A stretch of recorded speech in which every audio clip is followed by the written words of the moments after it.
Today I am doing another minimalist video, and we are talking about pros and cons of minimalist lifestyles. I personally like living a minimalist lifestyle. I just got into it a few months ago, and so far it's been nothing but positives. But I thought I would talk to you guys about some of the things that could be a little bit of a negative when you are starting your minimalist journey. So if you are thinking about getting into a minimalist lifestyle, here are some pros and cons. I'll start out with the negatives just so we can get it out of the way. The first thing is that people are going to judge you, people are not going to understand, and that comes with a lot of the different things that you do in your life. People aren't going to understand. This is one thing that a lot of people maybe won't understand and will contribute to making it really hard for you to be on your journey, maybe by gifting you things or by not understanding, especially if you live with people. Maybe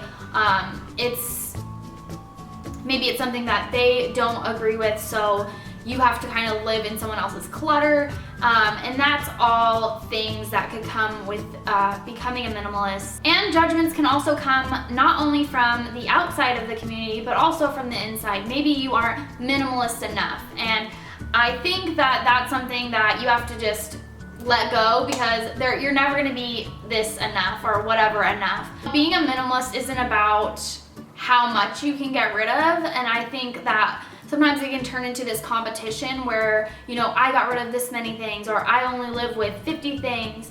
And I know there's a lot of videos out there, and I'm not, shaming on them, like, good for them. But for me, I have a lot of things, but I only have things that make me happy or that are useful to my life. And I think that's like the number one thing that I take away from minimalist lifestyle, is only keeping things that actually mean something to you or actually help you.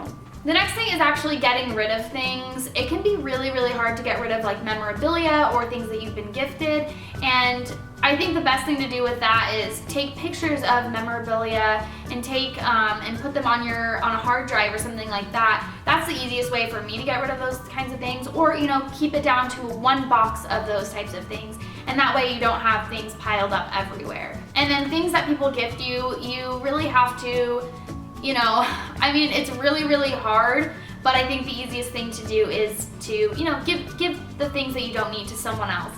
And that way you won't feel so bad about it, and hopefully your friends and family that gift you these things will understand. One thing that a lot of people actually might associate minimalism with is OCD. If you are an extreme minimalist, you might develop OCD traits, and I think that's something to be cautious of.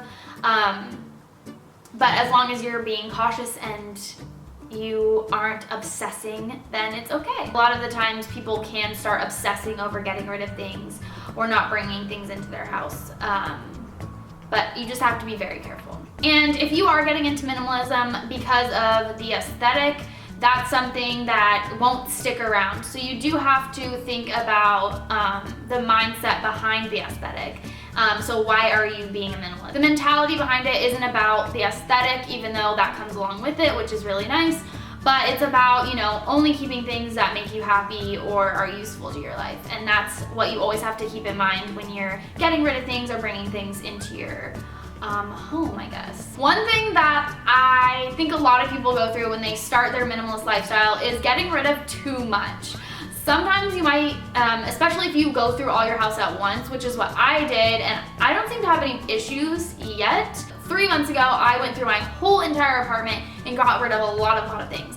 And sometimes when people do that, they get rid of things that they actually might need, and they just didn't think about it in the time, like, especially if it's seasonal. So if you're starting to get rid of things in the summer and then you realize, I do need that sweater because it's getting cold now that it's December or November, those kinds of things. Sometimes you might get rid of things that you actually might need. Luckily for me, I live in LA, so I never need a chunky sweater.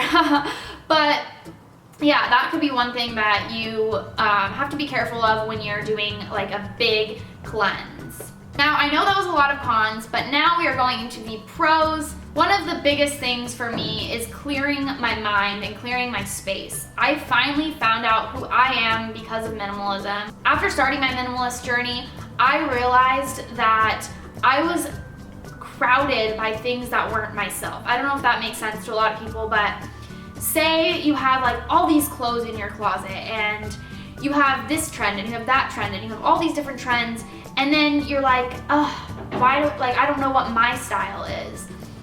And I think that's what I took out of this, is that I realized what I like because I got rid of things that I didn't like, that I just had because it was trendy, or I had because, you know, whatever reason. I think that is my major takeaway from starting my minimalist journey. And I'm so grateful because I feel so much more myself. Another good thing is it's easy to find everything that you need because everything is in its place. And I know that sounds very OCD, I just realized.